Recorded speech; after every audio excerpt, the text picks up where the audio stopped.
this presentation tonight, and Jessica is going to be introducing our speaker. This is going to be a powerful presentation, one I'm very excited about. Thank you so very much for taking time out of your schedule, and I'm going to turn it back over to Jessica so we can get started. Great, thank you, Devan. So today's seminar is going to tackle race and equity in the classroom and teacher and parent empowerment. I would like to introduce you to our guest speaker, Dr. Jawanza Kunjufu. He is educated at Morgan State, Illinois State and Union Graduate School. He has been a guest speaker at the most universities throughout the U.S. and has been a consultant to most urban school districts. He has authored 40 books, including national bestsellers, Black Students, Middle Class Teachers, Keeping Black Boys Out of Special Education, An African-Centered Response to Ruby Payne's Poverty Theory, Raising Black Boys, Understanding Black Male Learning Styles, and Changing School Culture for Black Males. His latest books are Educating Black Girls, Raising Black Girls, and Reading and Writing for Urban Survival. His work has been featured in Ebony and Essence magazine, and he has been a guest on BET, MSNBC, and Oprah. His work is used in online courses nationwide. Dr. Kunjufu is also a husband, father, and grandfather, and because of God's grace, he has not missed a day of work in 46 years. That is super impressive. I just want to go over a few things before I turn this over. Please be sure that you mute your microphones throughout the seminar just so there are no distractions. However, we do encourage you to ask questions at any time. You can simply type them in the chat box, and as you do that, I'll raise my hand and let him know that there's a question so he can stop and answer those questions for you. We will also have time at the end of the seminar for you to ask questions as well. So now I'm going to turn this over to Dr. Kunjufu. Thanks, Jessica. And I apologize that you can't see me, but I thought it was more important that you see the PowerPoint and not me.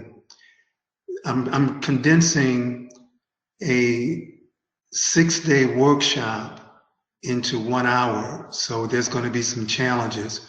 We want to look at multiculturalism. We want to look at Black culture, racism, equity, successful parenting, and staff development.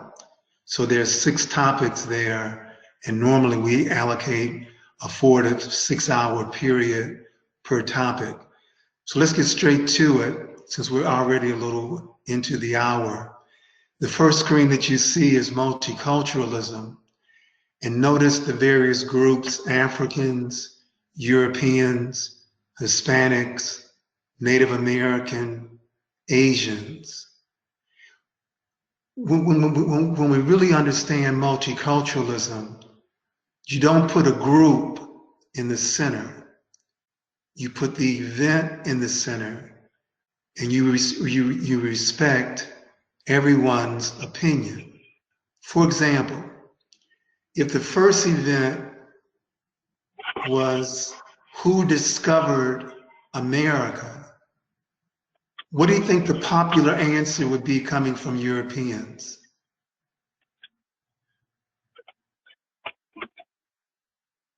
Well, what we all learned was Christopher Columbus in high school, so. Right, so Europeans would say that Columbus discovered America. What do you think Native Americans would say about that same event? I think they'd be pretty upset about that.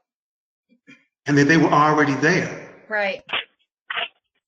And if you ask Africans, if you write this down, the Olmec civilization, OLMEC, Africans had traveled to the quote unquote New World at 800 BC.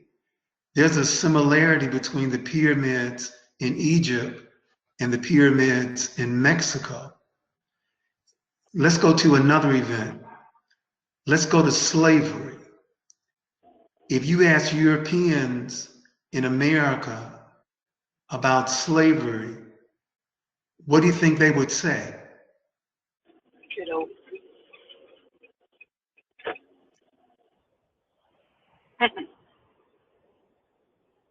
They would say that it was probably advantageous. It created a tremendous amount of wealth. Some estimate close to $400 billion in free labor. If you ask Africans about the same event, they would say there were millions of Africans who died during slavery. Let's speed this up because, again, time is limited. World War II. Where were Asians in America during World War II?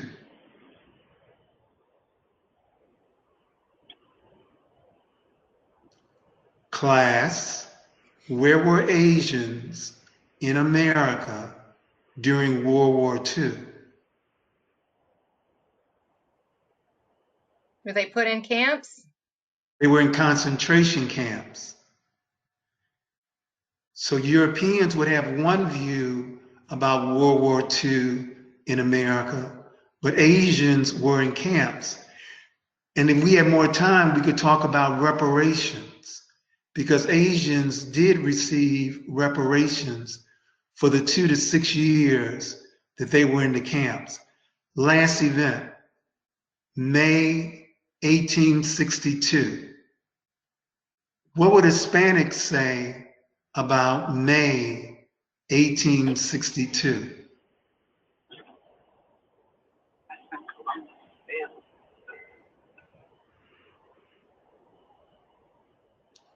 Cinco de Mayo, where Mexico defeated the French, defeated France.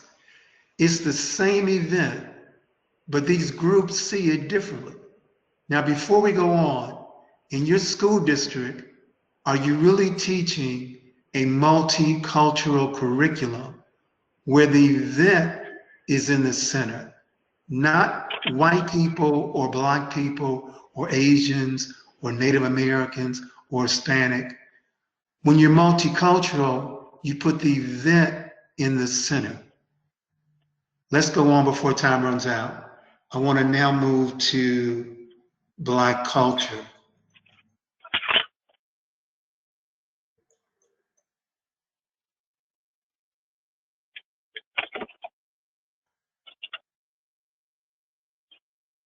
Can anyone tell me what is good hair?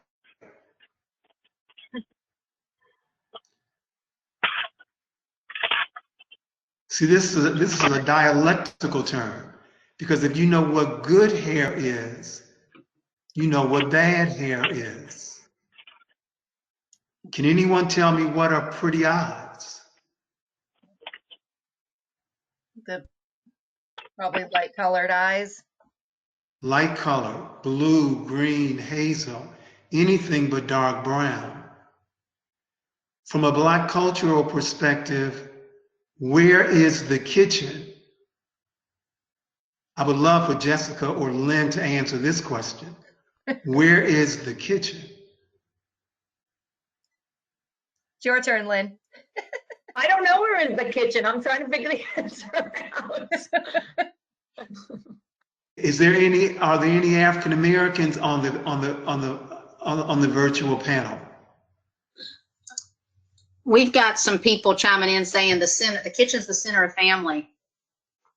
No, the kitchen is the back of the neck.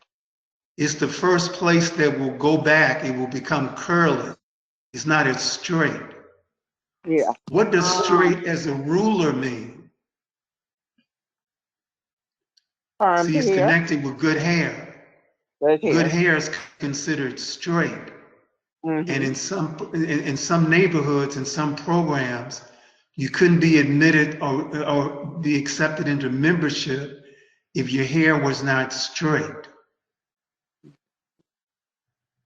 It is very difficult to do well in school if you don't like the way you look, if you don't think you have good hair or pretty eyes, or if your classmates or your teachers don't think you have good hair and pretty eyes.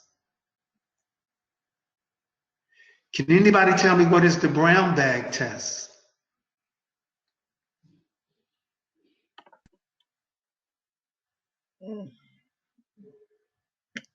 Is that something they would, compare their skin color to? Yes.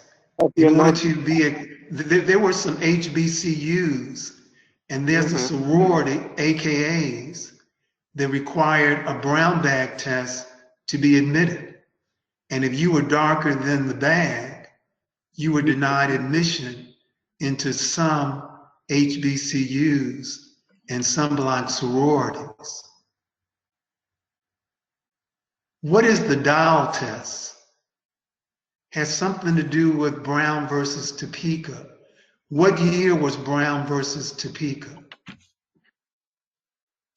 Class.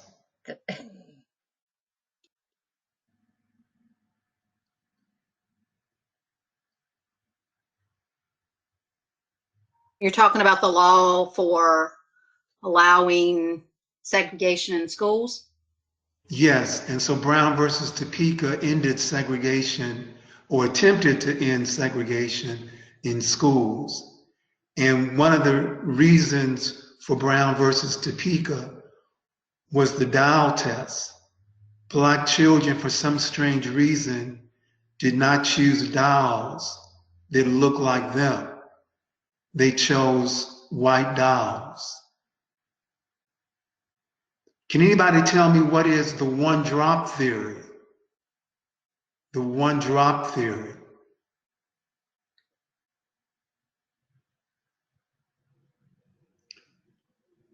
Racism and race are so unscientific because in America, where whites were in the majority, one drop of black blood made you black. In Central and South America, where whites were in the minority, one drop of white blood would make you white. Can anybody connect the dots here? What is passing from a Black culture or multicultural perspective? What is passing?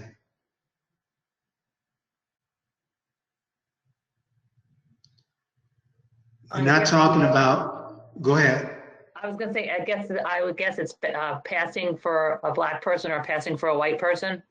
Yes, and there are over 800, there's estimated over 800,000 African Americans who are passing for white.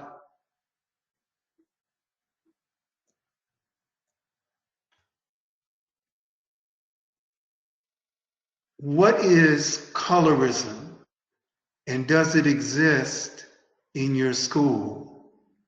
And what are 4 benefits of dark skin, and are they taught in your school?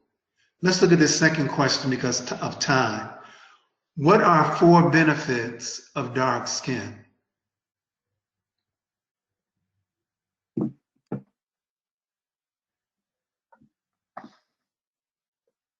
I mean, I could say, like, my personal opinion that I think it's beautiful, but I'm sure that's not the answer you're looking for. You were looking for something a little bit more scientific in terms of benefits Oh, of dark skin. one could, we're learning about this. One is that you're I'm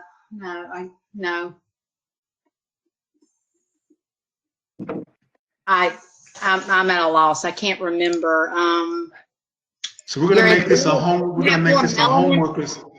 Go You ahead. have more melanin in your skin. Is that Okay, wait a minute. Let's pause there. So Okay. what's one of the benefits of melanin? Having more melanin, because that will make you darker. But what are the benefits of having more melanin? you don't tend to burn.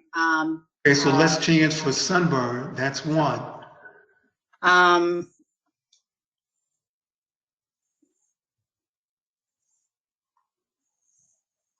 So this has now become a homework assignment. Yes, I'm yeah. collecting papers tomorrow morning. My email address is, I'm not laughing. My email address is Jawanza@AfricanAmericanImages.com. What are 4 benefits of dark skin, and are they taught in your school? Let's move on. Why do some youth associate being smart with acting white? Wow. Have you ever seen or heard 2 white students and one tease the other for doing well in school and tease them by saying, "You're acting black"? Why is it that black youth associate being smart with acting white, but white youth don't associate being smart with acting black? Culture. Could it be something with the culture, the curriculum, Yep. teachers' expectations, the reason for this workshop this afternoon? I think it's because we don't realize it goes back and speaks to biases that we have because culture has taught us history a certain way. We've never been comfortable stepping outside and asking questions. I think it's something that we all need to seriously reflect on, especially in our country at this present time. I totally agree, and we would love to actually visit South Carolina where we can actually see each other, touch each other, and spend a day looking at a question like this. Let's look at the second part of this question. Do some students, especially African American students, believe they are better in sports than science? Question: what percent of the NBA, the National Black Association, what percent of the NBA is African American?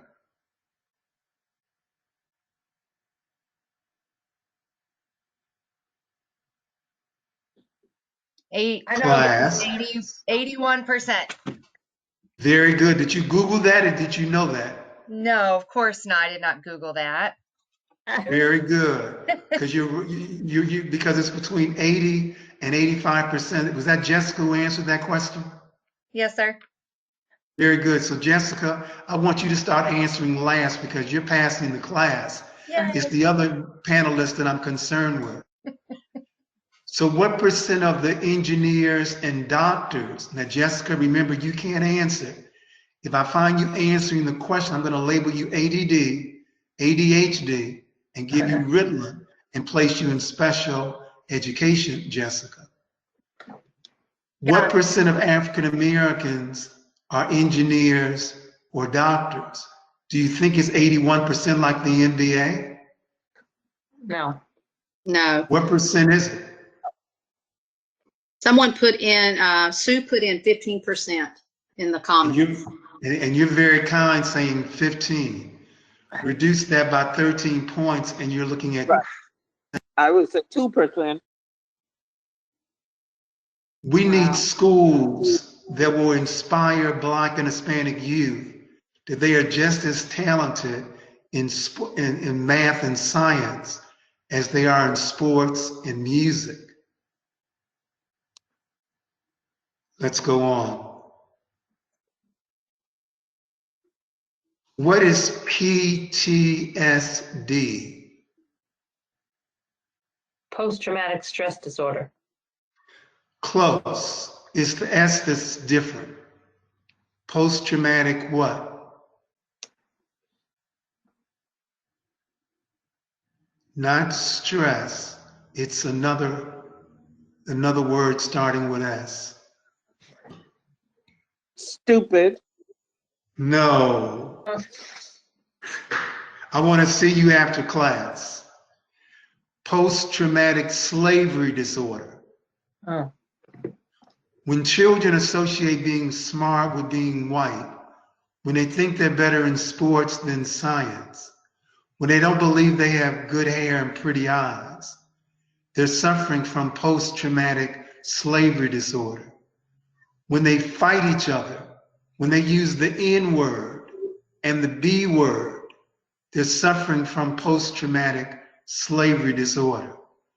Do you have any children in your school district that associate being smart with being white, believe they're better in sports than science, believe that good hair is long and straight, believe pretty eyes are anything but dark brown.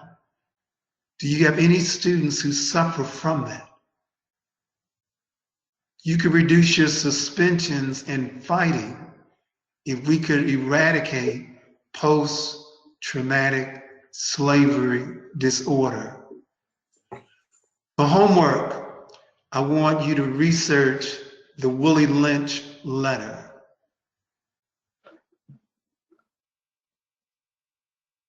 Can anybody besides Jessica tell me what are the dozens, signifying, cracking, or ranking?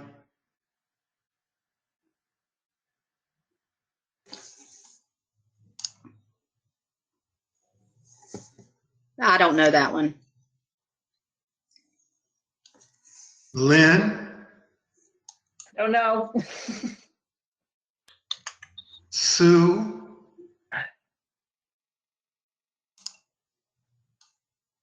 And all the others, does anyone know what the dozens Sue signify? said, are you talking about aces? And then Dennis said, dozens talking about someone's mother. Excellent, excellent. It is a verbal word game off the most prized person in Black and Hispanic culture, your mother. And there are language arts skills needed to play the dozens.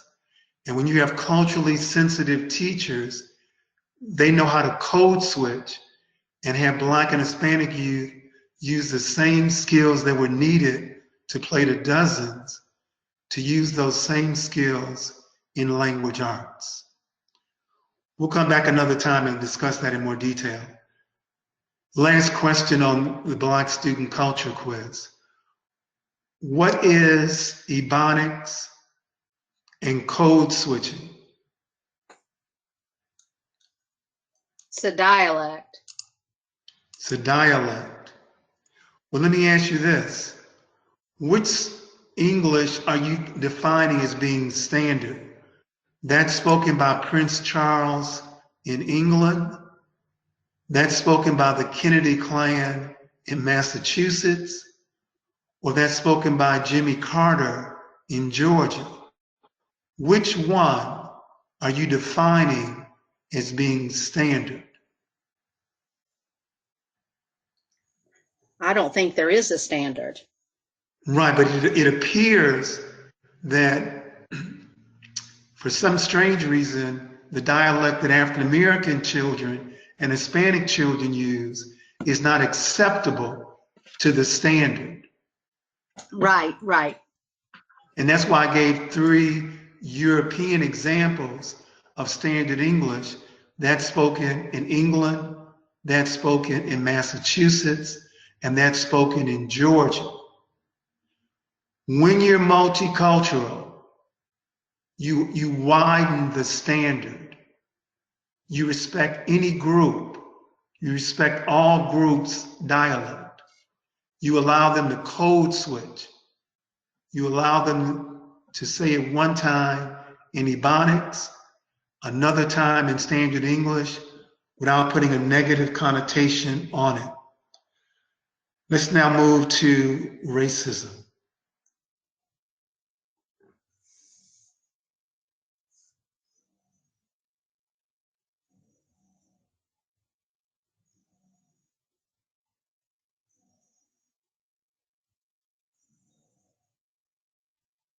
These are just some of the questions that we would have been able to cover had we been given more time.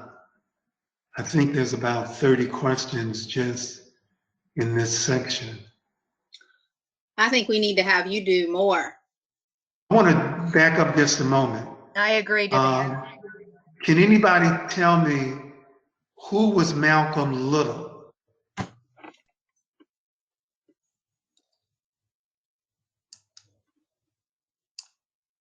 Well, I'm giving the answer.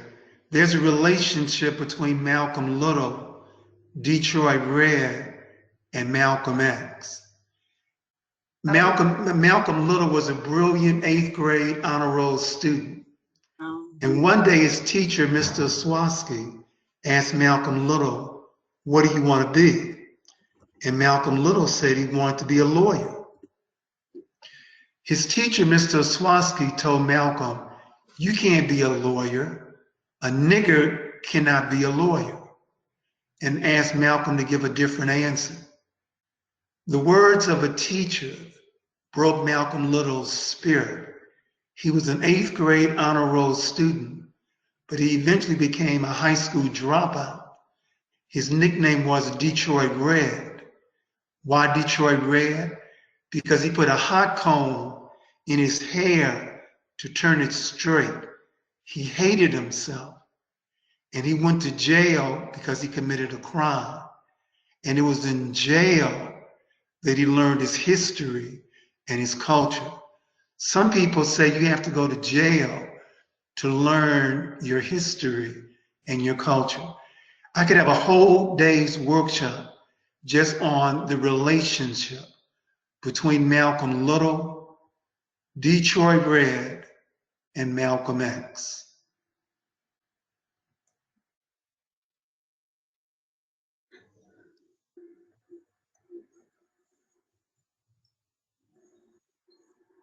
All right, moving to this third workshop, can we talk about racism? Have you ever heard of a teacher in South Carolina who says, oh, Dr. Kunjufu, I don't see color. I see children as children. Can someone break that statement down? Can someone explain that statement? Can someone elaborate? Because I could write a dissertation on this statement. I don't see color. Well, I can. Go ahead. Go ahead. We talk about this at school when we've been talking about cultural biases. When you say you don't see color, we should see color. We should see culture. You become colorblind. And it's something that you should see color, you should respect culture, and you should understand people's differences and see that and experience those things. It's just not a comment that we want to see. That when you say you don't see color, you do see color. You're and I'm just going to piggyback because a lot of people are starting to chat about this, and Dennis said it's like saying I don't see a rose or a daisy among a bouquet of flowers. Sue said they are blind, so then they are blind. When a teacher told me this when I was in Seattle, I asked the teacher, could I visit her classroom after the workshop? Because in a sterile library or auditorium, a teacher can tell me anything. But my experience, having done this for 46 years, teaches me bulletin boards and library collections don't lie. Now, she had a student demographic, 60% African American, 20% white, 20% Hispanic. And she told me she didn't see color. But yet when I visited her classroom, I saw an all-white Dick and Jane bulletin board and library collection. Oh, she saw color. She saw it so well. If you look at the second line here, she was in the state of denial. What she said she didn't see, she saw better than anyone else. We would love to visit your school and have a workshop on stage 1. Are you in the stage of denial? Are you in stage 2? Are you willing to admit that race, that culture is a factor? Are you at stage 3? Are you willing to understand the culture? Or are you at stage 4? Do you appreciate the culture? And let me make sure that I'm clear on this point. 83% of America's teachers are white and female. Only 6% are African American. Only 2% are African American male. But I'm not going to say that all white teachers are ineffective. I've met brilliant white female teachers with African American students. And I've also met some very ineffective, incompetent African American teachers who are instructing African American students. So it's not the race of the teacher. It's not the gender of the teacher. Later on, when I move into the workshop on staff development, we're going to look at the key traits of a master teacher. But I like the fact that a white female teacher could be more effective with African American students than an African American teacher who has not understood the traits necessary to be effective. All right, before time runs out on me, in low achieving schools, the most negative room in a school is the teacher's lounge. I wish parents could hear some of the comments that some teachers make about their children in the teacher's lounge.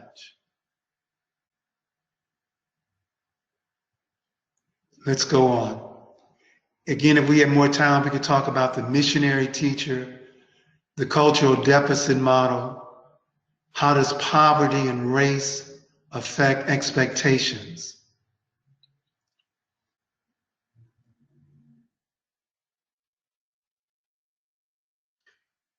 One of our concerns is that African American children are 17% of the students in public schools, but are close to 40% of the students suspended. 17 does not equal 40.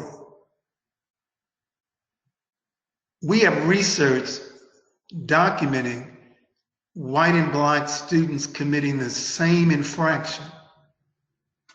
The white student was given a warning. The African American student was suspended for 3, 5, 7, 10 days.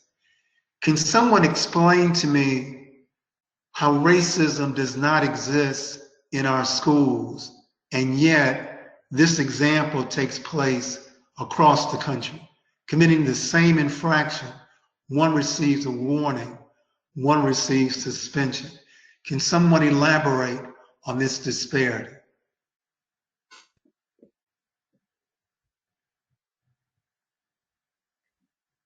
I'm going to read Kevin's comment. Kevin said the most powerful weapon of inequities is discretion. And he was commenting on, in his first year, his principal pulled him in to tell him to stay out of the teacher's lounge, some of the best advice he's ever received.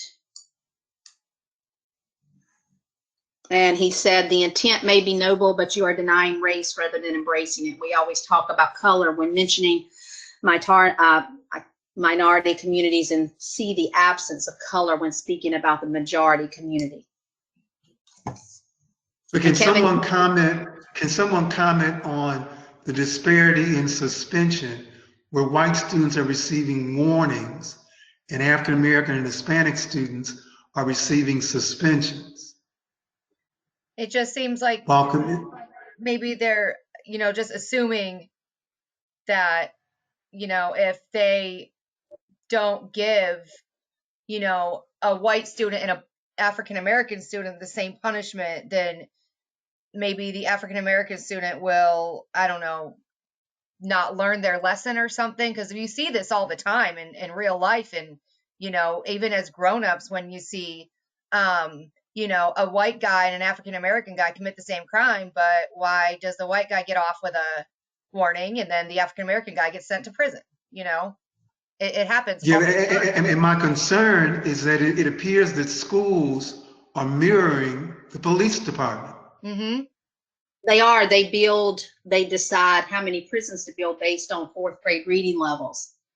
About 5 years ago, it could be just a little bit longer, Charleston County underwent a drastic I guess, review of their suspensions and our warning, and we had a extreme disproportionate number of African American males being suspended for offenses, and white students receiving a completely different consequence. And now, and as a result of those people that spoke up and stayed strong and true to who they are, the policy has changed so that to stop that disparity. And I want, I guess, Dr. Kunjufu, you said whether or not schools are mirroring police. I'm wondering if police are mirroring schools, because I think that some of this is from what they call the adultification of Black children, especially Black females, but seeing them as older or supposedly knowing better, but also seeing the other behaviors of non-white, of white students as innocuous and, oh, they're just kids. Is that Kevin speaking? Yeah, yes, sir. It's good to hear your voice. Good to see you. Thanks for coming. Absolutely. Question, and this is a homework assignment. What percent of your students in your school or your district are African American? Whatever that percentage is it the same percent for suspension? Is it the same percent for gifted and talented? Is it the same percent for special education? Nationwide, as I mentioned earlier, African American children are 17% of the students in public schools, but 40% of the suspensions, 41% of special ed students, and only 6% for gifted and talented and AP classes. Is your school in compliance as it relates to race? See, it's not enough for us to have these types of workshops if we don't address the heart of the issue, the numbers. 17 does not equal 40, 41, nor 6. We must do better. All right, before time runs out, let me move to equity. We were raising some of these same questions right here. What is the ratio and gender student percentage? What is the ratio and gender teaching percentage? What is the ratio and gender percentage of special ed? Let me park here for a moment. Why is it in most schools there are more males placed in special education than females? Have we designed a female classroom for male students? Are we expecting males to learn like females? And let me make this clear. There's a 2-to-1 ratio of white boys to white girls in special education. So this transcends race. Even white boys are placed in special ed more than white girls. There's a 3-to-1 ratio of Black boys and Hispanic boys to Black and Hispanic girls. But my main point here, why is it there are more males in special education than there are females? Can anyone answer that for me? Because boys get unruly and they tag them as special needs, as opposed to just understanding that, they learn differently. And I guess I'm just thinking that they're just a little bit more active in the classroom, and it's hard to keep them. So maybe rather than placing them in special ed, if we provided more lesson plans for oral, tactile, kinesthetic, and visual learners, if we allow more movement, more objects, then we would meet the needs of male students. Special education was never to be a dumping ground for male students.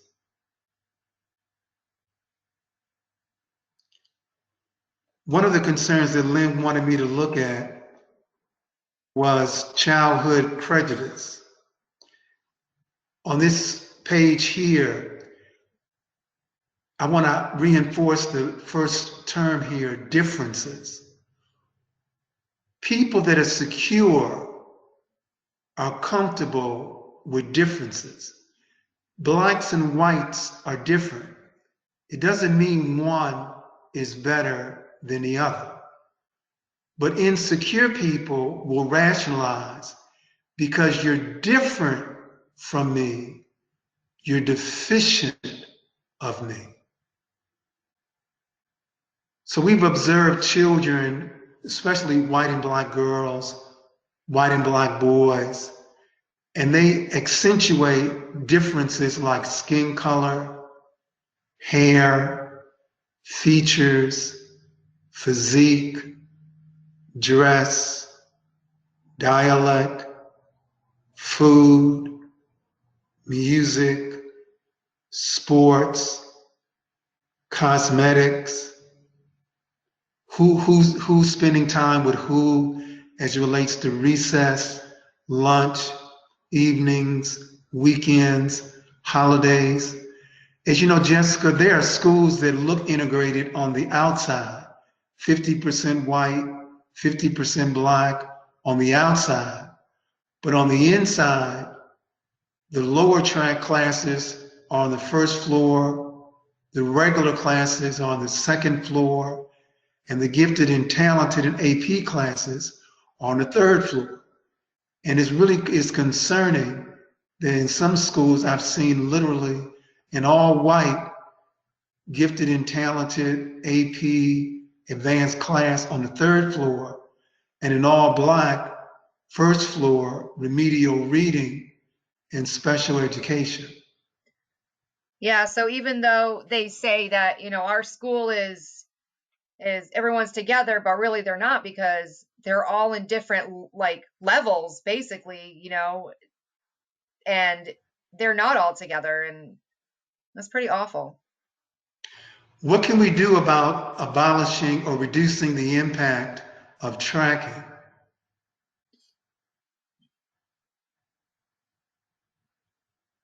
I mean, it would be good to have everyone, together, and I get it, people, kids need to have different classes based on, I guess, their learning ability, but really kind of they don't, I mean, everybody learns different. That doesn't mean that you should be put in the special ed class if, or whatever. I mean, they could at least have them together and not in classes, maybe recess, maybe lunch, maybe study hall, things like that,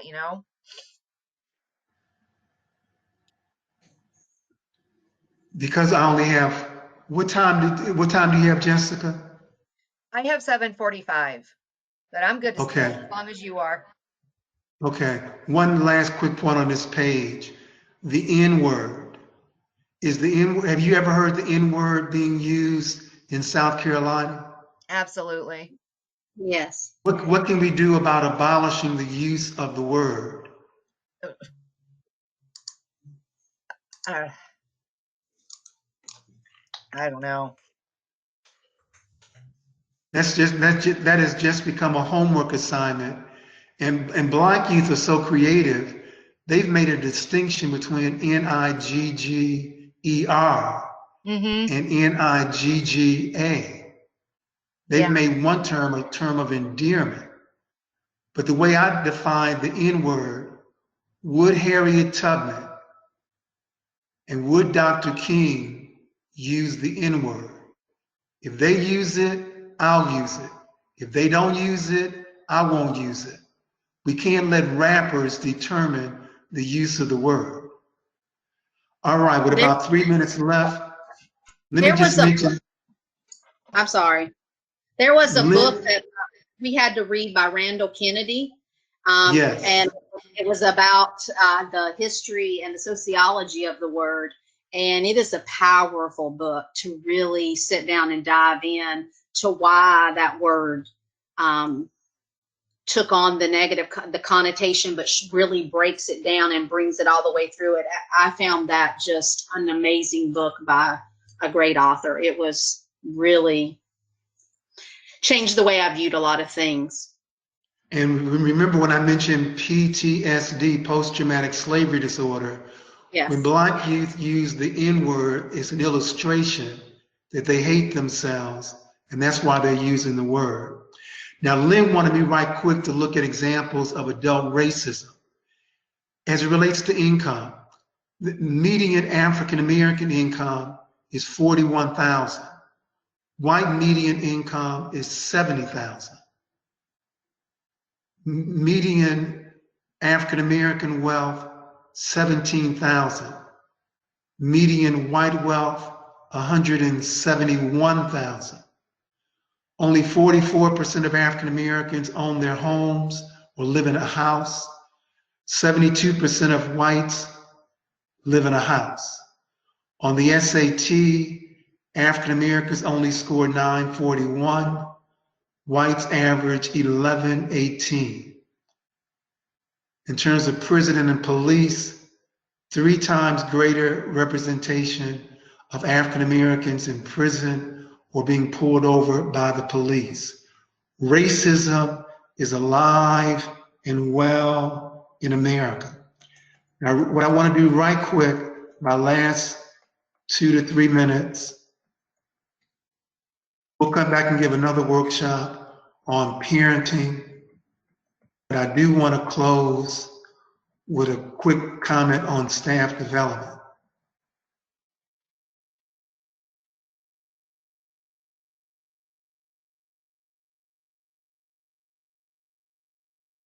Which gap do you believe? Do you believe the gap is because of race? In terms of why do African Americans only score 941 on the SAT and whites are scoring 1118? Do you believe it's based on race, income, the number of parents, the educational background of the parents, parental involvement, funding, school culture, principal quality, teacher expectations, classroom management, pedagogy, curriculum, time on task, values, special education, suspension, tracking, and the list goes on and on. Now, before I close with 90-90-90, there are 6 types of teachers in South Carolina. First of all, we have custodians. They're the first to leave the building. They love making derogatory comments about our children in the teacher's lounge. They graduated in 1980 using the same lesson plans 40 years later. Then we have referral agents. 20% of the teachers make 80% of the referrals for suspension and special education. Then we have missionaries. They believe in the cultural deficit model. They believe the children are broke, that there's something culturally wrong with them. If I could only take the children to my house, I could fix them. Then we have instructors. They believe what you teach is more important than who you teach. Then we have master teachers. They understand you teach the way children learn, not the way you want to teach. And then we have a coach who understands the importance of bonding with students. For homework, I would like for you to write down, if you're in the classroom, if you're in a school, I'd like for you to write down the names of your custodians, referral agents, missionaries, instructors, master teachers, and coaches. We have found research, Jessica, 2 consecutive years of an ineffective teacher could destroy a child for life. I believe it. So if Black and, pardon? I believe it. A Black and Hispanic child has a custodian, referral agent, missionary, or an instructor for 2 years, they literally could be destroyed for life. Last point I want to mention, we have found research from Education Trust and the National Center for Educational Transformation. There are over 100 schools that have 90% of their students below poverty. 90% are Black and Hispanic. See, the rumor is if you're poor, if you're Black and Hispanic, then the school is not going to do well. But look at this, 90% below poverty, 90% Black and Hispanic, scoring over 90% on the state exam. We want to return to your school district, your state, and share with you what these 100 schools did with Black and Hispanic poor students producing excellence at the 90 percentile or greater. I now will relinquish the screen. Well, I just want to look at one other point. We have some books we want to give you.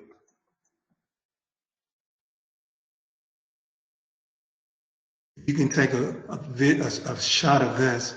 We have a teacher pack, an educator's library, a parent library, a Black history curriculum, and a children's library that we would love to give you and make available to your school district. Any questions, comments, concerns? Sorry we had to condense 6 days into 1 hour.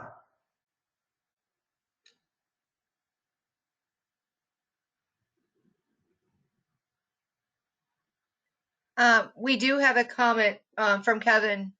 He said, many people lift up the missionary teachers who may be the most likely to say they don't see color. If a people are broken, then who broke them? And that's an excellent question. And as Kevin, I love people like Kevin who ask questions where they know the answer to their question. It was the custodian, the referral agent, the instructor, and the missionary that broke the student, which is why we're recommending Jessica and Lynn and Kevin. We're recommending looping, where you stay with the same teacher for 1 to 2 years, but we only want to loop with a master teacher or a coach. That's our way of circumventing the impact of a custodian, referral agent, instructor, and missionary. And missionaries really do believe they have the best interest of the children. See, they believe, without admitting it, they believe that their culture is better than their students' culture. They believe if the children simply come to my house, I can fix them because the children are broke. Any other questions or comments? I just want to share that we've been working on social and emotional learning inside of our school. The teachers are really diving in. We've been experiencing a lot, especially there's a great movie called Broken Places, and how children of trauma, why they sometimes react the way they do in a situation, and really realizing that it's not personal and trying to diffuse why some teachers react and throw a child out of a classroom, and the reactions that sometimes happen when the stress is happening on both sides with the teacher and the student, really trying to dive in and learn why you reacted the way you reacted, but understand what that child experiences, especially right now with COVID. We don't know what goes on in those homes, and you don't know what goes on in a teacher's home. So there's lots of things right there to understand that our number one job is to lift those children up, and that anything's possible, and we can overcome. I like the way you said that, Jessica, where we need to lift the children up. We need to encourage them. We have a workshop on bonding, And what Black and Hispanic children need more than anything else is encouragement, high expectations, knowing that teachers care about them. Bonding is crucial.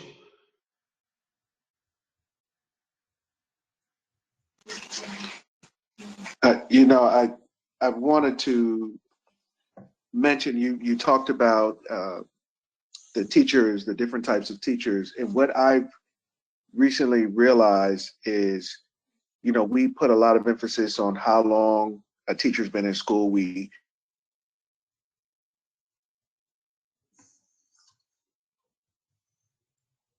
Kevin, you still here? Hello, can you hear me? Yeah. Yes, we lost your voice. Yes, I'm sorry. I was saying that we sometimes measure the amount of years we've had teachers in schools, but I just actually had to do an assignment of an equity audit and realize in reading some literature, placing the emphasis on how many years a teacher is in school can also be very dangerous if that's not an effective teacher. And one thing that happens, I believe, and just some literature tells us, is that the most effective teachers leave the profession sometimes at higher rates than the teachers. And as a school leader, that is something that is one of the most important things, which is who gets to stand in front of the children over whom you have charge. Two excellent points. Seniority does not measure efficacy. And unfortunately, in many cities nationwide, because of strong unions, the teacher with the greatest amount of seniority is allowed to stay. And you could have a very effective teacher who has less than 5 years of experience, and that teacher is removed because of budget reasons. And the children are the ones that suffer. That's why I raised the question, are we student-centered? Are we board-centered? Are we teacher-centered?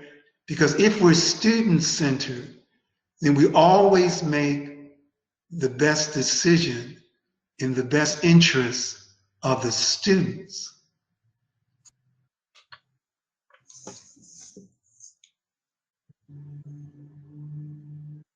Any other questions or comments?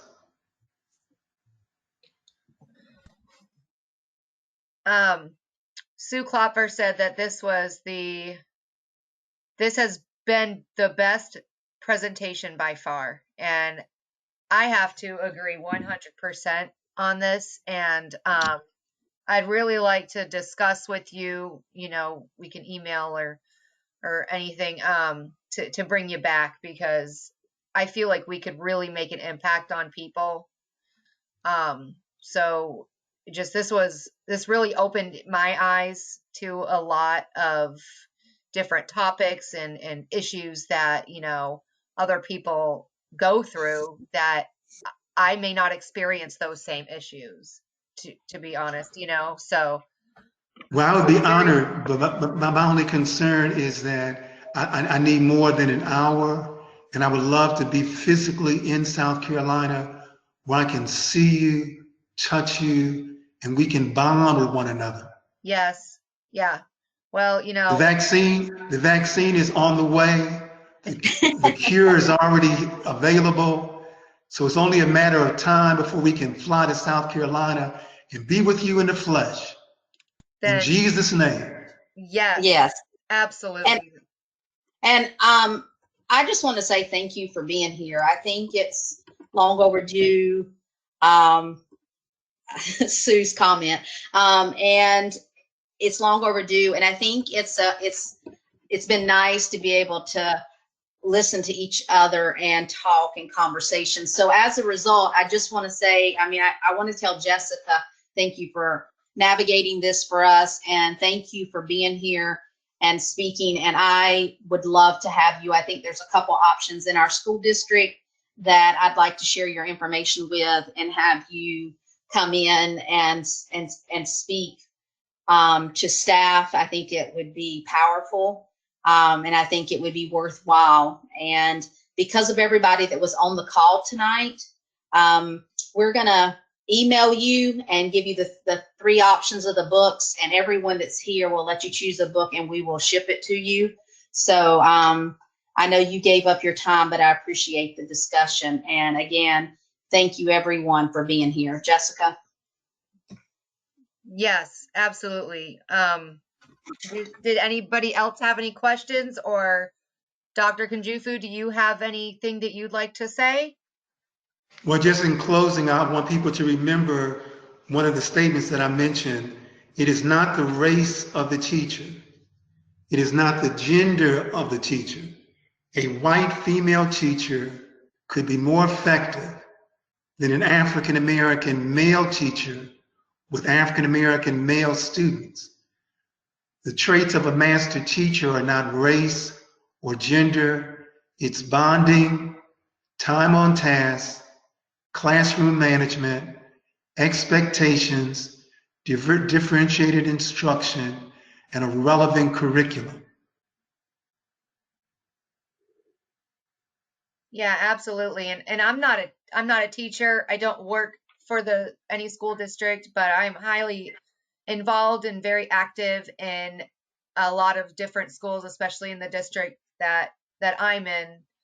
But I really would like to learn more about this and the things that you've been talking about. And like I said, we would absolutely love to have you again for sure. So hopefully COVID goes away soon and we can, get you in and see you and talk and really get deep, because this is a very, very deep conversation, and I think it needs to be had. I know it needs to, this conversation needs to happen, and not just now, but everywhere and more often. So I know that if you have opened my eyes to a lot of the issues and your history lesson, I know that you have opened other people's eyes that are here in this call. So if nobody has any other questions, we have a couple people that said, thank you for being here. Thank you. Kevin said, thank you for being very plain in that statement. The traits of a master teacher transcend race and gender. And then we have more people saying thank you. So we cannot thank you enough. I will definitely keep in touch with you. And you have Well, God bless everyone and have a great evening. Yes, absolutely. You too. All right. Thank you very much. I'm gonna switch you off as the presenter. Is that okay? Okay. Okay, let me figure out how to do that. Where are you? Nope, that's not you. There you are. All right. Okay. Oh, I think if I do this, it's gonna hang you up. Hang on a second, Jessica. I want to take one quick picture of all the attendees so I can make sure we email them. I also did too, so yes. I can see you now. All right, I got it. Okay, cool. Yeah, I think when I make myself the presenter again, it's gonna hang up on him unless he does it. So, all right. Well, I'm gonna end the call.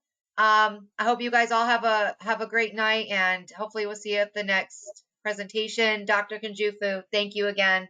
Have a wonderful weekend. I'll see you all soon, hopefully.